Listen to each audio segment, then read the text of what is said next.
Teman-teman sekalian, agama yang sedang Anda anut ini bukan agama sembarangan, bukan buatan manusia. Saya bilang tadi, ini agama yang diturunkan oleh Allah dari langit, dan ini turun-temurun dilanjutkan oleh para nabi-nabi. Dan subhanallah, semenjak umat Islam berpegang pada agama ini, asasnya Al-Quran dan Sunnah, kita menguasai dunia. Saya ingin mengorek 1-2 menit ke depan teman-teman sekalian informasi yang Anda miliki, dan saya tambahkan kalau kurang. Banyak umat Islam tidak sadar bahwasanya kita ini pemimpin dunia. Kita ini pemimpin dunia, umat Islam. Siapapun dia, tidak ingat, rasisme tidak ada, tradisi nggak ada. Ini poin pertama ini. Jadi dari suku manapun dia, selama dia syahadat sama. Kita membahasakan muslim berarti semuanya sama. Umat Islam teman-teman sekalian berkuasa di muka bumi ini 1335 tahun. Dan baru 91 tahun saja dari sekarang umat Islam tidak memimpin dunia. Tidak memimpin dunia. Baik, kita rengket historinya. Dari mana Ustaz? Baik, kita hitung. Sekarang teman-teman sekalian, di hari ini Anda berada di tahun 1437 Hijriah. Betul gak? 1437 Hijriah. Tadi saya bilang kita berkuasa di muka bumi ini 1335 tahun. Ya, kurang lebih 91-92 tahun saja kita tidak berkuasa. Dari mana rentetan historinya? Coba kita hitung. Tahun Hijriah teman-teman sekalian itu dihitung dari hijrahnya Nabi Muhammad SAW ke Madinah. Benar nggak? Kok nggak ada nyaut nih? Masih hidup nggak? Baik. Teman-teman sekalian, tahun 1 Hijriah, hijrah Nabi SAW. Dan itu pertama sekali Nabi SAW mendirikan negara Islam di Madinah. Beliau Nabi dan rajanya, penerap hukum Allah Subhanahu Wa Taala. Kita tahu Nabi SAW cirinya Nabiyin Ummi, Nabi yang buta, nggak bisa baca, nggak bisa nulis. Yang diterapkan adalah Al-Quran dan sunnahnya, sunnah beliau SAW. Sampai tahun 11 Hijriah, awal tahun 11 Hijriah Nabi SAW meninggal dunia. Kemudian datang Khalifah Rashidah yang pertama Abu Bakar dari tahun 11 sampai tahun 13. Setelahnya datang Umar bin Khattab dari tahun 13 sampai 23. Dan di zaman Umar bin Khattab ini setengah dunia dikuasai oleh Islam. Karena tahun 14 Hijriah terjadi perang Yarmuk, ekspansi Islam ke wilayah Syam, utara Jazirah Arab, Palestina, Syria, Lebanon dan Yordania, dan bagian Asia dari Turki, serta Amr bin As radhiyallahu anhu ajma'in, sahabat ekspansi juga Islam ke Mesir. Jadi seluruh utara Jazirah Arab itu sudah masuk Islam, masuk juga bagian baratnya Jazirah Arab, Afrika, Mesir, kemudian Afrika Utara, Tunis, Jazair, Maroko, suku Barbar masuk Islam. Di tahun 15 Hijriah, Umar bin Khattab mengutus pasukan lain dipimpin oleh Sa'ad bin Abi Waqqas menuju ke wilayah Persia, wilayah timur Jazirah Arab, Irak, Iran, Afghanistan, sebagian wilayah India, dan juga sebagian besar wilayah Rusia. Ini takluk di tangan kaum muslimin. Dan akhirnya kita tahu, ya, kalau bapak ibu belum tahu maka saya sampaikan, kalau sudah tahu alhamdulillah, 6 orang periwayat hadis kita dari negeri Persia, Bukhari, Muslim, Abu Dawud, Tirmidzi, Ibnu Majah, Nasai, ya. Ini semuanya dari wilayah Persia, ya. Irak, Iran, Afghanistan semua, karena ekspansi Islam yang luar biasa sampai ke sana. Jadi di zaman Umar bin Khattab tahun 14 sampai tahun 15 Hijriah terbuktikan mukjizat Nabi Muhammad SAW waktu perang Ahzab. Surah Al-Ahzab surah 33 menjelaskan masalah itu. Kita kenal dengan perang Khandaq. Pernah satu waktu ada batu yang tidak bisa hancur, maka para sahabat mengatakan, ya Rasulullah, coba lihat batu tersebut. Nabi SAW datang, lalu Nabi SAW menghantam dengan keras, ya, dengan kampak beliau. Akhirnya batu tersebut pecah dan mengeluarkan cahaya. Lalu beliau bertakbir, Allahu Akbar. Ya. Kemudian bila hantam yang kedua kali, keluar cahaya lagi, Allahu Akbar, sampai 3 kali. Lalu kata para sahabat, ya Rasulullah, kenapa tadi cahaya itu keluar? Kata Nabi SAW, apakah kalian lihat cahaya itu? Mereka bilang, iya. Sesungguhnya Allah menjanjikan, Allah memperlihatkan kepada saya di pukulan pertama, bahwasanya kerajaan Syam, Bizantium Romawi takluk di tangan umatku. Dan takbir yang kedua, cahaya yang kedua adalah Persia di tangan umatku, dan yang ketiga adalah Yaman di tangan umatku. Dan sekarang terbukti semuanya, gitu kan? Baik, Umar bin Khattab meninggal tahun 23 Hijriah teman-teman sekalian, dipimpin oleh Utsman bin Affan setelahnya. Utsman bin Affan juga mengekspansi Islam, tapi lebih banyak mempertahankan wilayah kaum muslimin dan mengirim dai-dai. Dan perlu anda tahu secara histori, Indonesia ini dimasukin Islam di zaman Utsman bin Affan.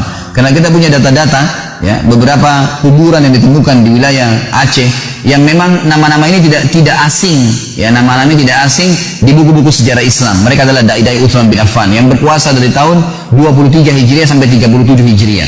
Datang setelahnya Ali bin Abi Thalib radhiyallahu anhu majma'in, Khalifah Rashidah yang keempat, memimpin dari tahun 37 sampai 40 Hijriah.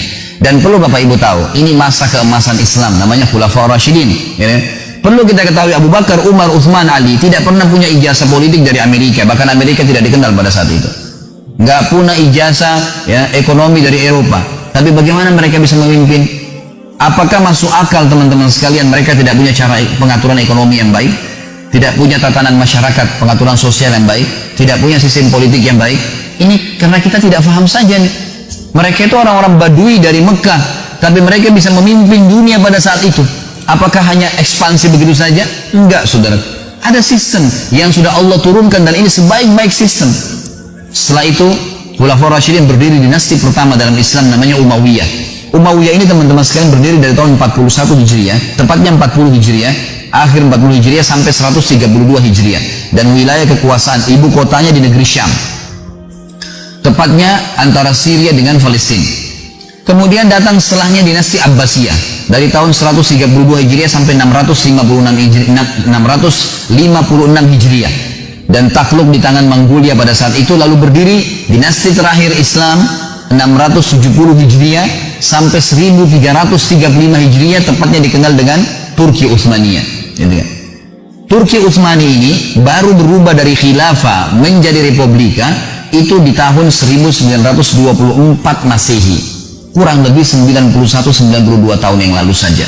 Sebelumnya ya mereka memimpin dunia sebelumnya, dan subhanallah begitu Turki ikut-ikutan dengan negara-negara Islam lain, mereka menghapus khilafah di tangan Kemal Atatürk. Nggak ada lagi hukum dengan Al-Quran dan Sunnah. Ini yang membuat kita terlambat lah, ini yang membuat beginilah, azan diubah, dimunculkan rasisme. Ya, azan itu bahasa Arab, kenapa harus bahasa Arab? Harus diubah jadi bahasa Turki, gitu kan? Semua diubah. Jilbab itu tradisi orang Arab, nggak usah dipakai. Jadi dihapus, dimunculkan rasisme kembali. Akhirnya Islam ditinggalkan. Dan sekarang sudah mulai di Indonesia nih, ada Islam Nusantara, kan? Mulai muncul ngawur nih, gitu kan? Akhirnya nanti azan pakai bahasa Indonesia. Nanti setiap wilayah pakai bahasa, orang Jawa pakai bahasa Jawa azannya, orang Bugis pakai bahasa Bugis. Ini sudah kemana-mana nih. Muncul lagi seperti yang dimunculkan oleh mereka. Saya sudah bilang dari awal, jangan ada rasisme, gitu kan? Bahasa Arab digunakan karena Allah turunkan Al-Quran dalam bahasa Arab. Nah, kita pelajari bukan karena orang Arabnya, bukan karena orang Arabnya, cuma variasi kehidupan, nggak ada fanatisme di situ. Teman-teman sekalian, waktu Turki mulai berkiblat dengan Eropa dan diruntuhkan khilafah, nggak boleh lagi pakai Al-Quran dan Sunnah, sampai militer pun tidak boleh sholat berjamaah dan seterusnya, banyak hal yang dilakukan oleh mereka. Maka akhirnya jadilah Turki sama dengan kita Indonesia, kiblatnya kita bukan lagi Al-Quran dan Sunnah tapi Belanda.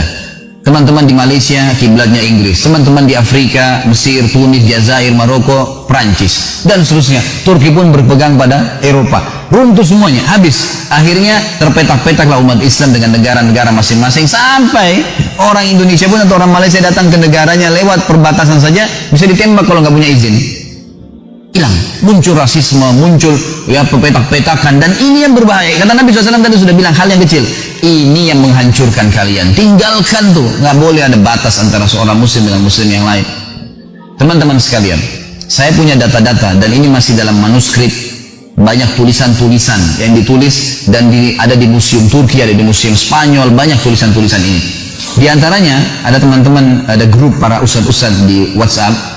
Kami saling mengirim, ada data-data tertulis bahwasanya di zaman kerajaan Khilafah Utsmaniyah dulu itu seluruh ya, raja-raja Eropa yang belum masuk Islam, termasuk ada foto, sudah ada foto pada akhir-akhir kerajaan Utsmaniyah, tapi masih hitam putih dan ditaruh dalam sebuah buku.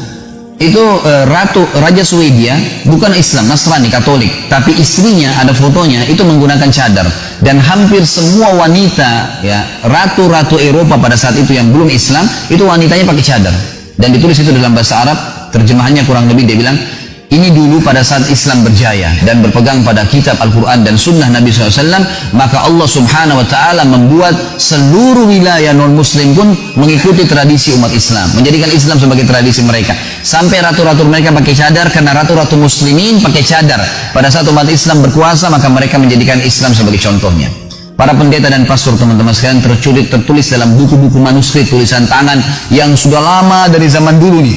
Dari abad ke-18, Masehi 1800, 1900, mereka berkata, kami khawatir dengan anak-anak muda kami, ya, karena mereka ya, meninggalkan ya, atau mereka menjadikan Islam sebagai kebiasaan mereka, sampai seseorang di antara mereka kalau mau melamar seorang wanita merasa bangga kalau namanya nama Islam atau dia bisa menggunakan bahasa Arab. Betul-betul ada datanya, ada data seperti itu. Dan kalau kapal-kapal kaum muslimin dari kerajaan Utsmaniyah dulu lewat ya di wilayah-wilayah perairan Eropa yang belum masuk Islam di sana, mereka tidak berani membunyikan lonceng gerejanya karena khawatir mengganggu kaum muslimin. Sampai pada tingkat itu. Dan kejayaan luar biasa. Ini bukan karangan saya, ini histori, sejarah. Dari sisi lain teman-teman sekalian, setelah kita meninggalkan Al-Quran dan Sunnah, dan demi Allah tidak ada jalan untuk memuliakan diri kita kembali kecuali kembali kepada wahyu Allah. Apakah masuk akal 1335 tahun kita menguasai dunia secara histori tadi, kita nggak punya sistem ekonomi yang bagus, kita nggak punya sistem politik yang bagus, kita nggak punya pengaturan tatanan masyarakat yang bagus? Ini pemahaman yang dangkal sekali. Ini bukan main-main. Islam itu lintas negara, lintas suku, lintas bahasa. Tidak ngerti bahasa Arab pun sholatnya memang bahasa Arab, doanya memang diucapkan dalam bahasa Arab, zikir-zikirnya dalam bahasa Arab. Sama semua, kita punya standarisasi dalam masalah ini.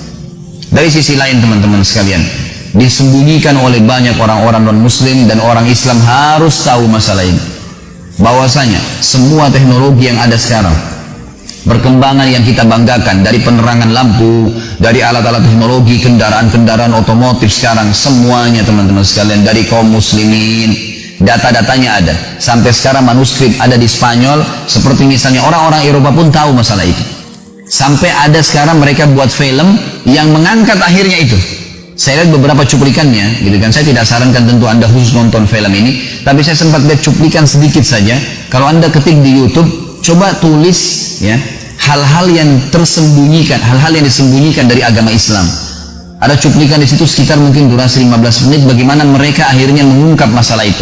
Teman-teman sekalian, yang paling pertama menemukan teori penerbangan seorang muslim bernama Abbas bin Akhnas. Abbas bin Akhnas masyhur namanya di Eropa. Dulu dia di Spanyol dan ada bukunya. Bahkan dalam buku itu dia menulis teori-teori bagaimana membuat pesawat terbang, dan dia membuat praktek, dia buat buah sayap dengan tangannya sendiri di zaman itu, gitu kan? Dan dia sempat loncat dari atas gunung sampai mendarat di daratan di bawah, tidak meninggal dunia. Dan teori ini diambil pada saat Spanyol jatuh di tangan kerajaan ya Bizantium Nasrani pada saat itu. Akhirnya umat Islam dihidupkan dari Spanyol. Buku ini diambil diterjemahkan oleh dua ilmuwan dari Inggris, dan akhirnya dicatatlah dalam sejarah manusia mereka menemukan pesawat. Padahal ini jelas faktanya ada. Yang kedua, kita tahu ilmu matematika yang masyhur. Ada yang mereka bisa hapus, ada yang mereka tidak bisa mereka hapus. Akhirnya mereka cuma mengatakan ilmu Al-Jabar. Al-Jabar dari mana? Nama seseorang muslim dari Spanyol namanya Abdul Jabbar, ahli matematika yang paling masyhur. Sampai sekarang mereka tidak bisa hapus namanya. Ada yang menemukan lampu yang kita tahu Thomas Edison, padahal sebenarnya dia menerjemahkan buku yang ditulis oleh Al-Jaziri, masyhur. Dan teori Al-Jaziri menemukan lampu, menemukan otomotif, menemukan pesawat terbang, menemukan mesin-mesin, dan seterusnya.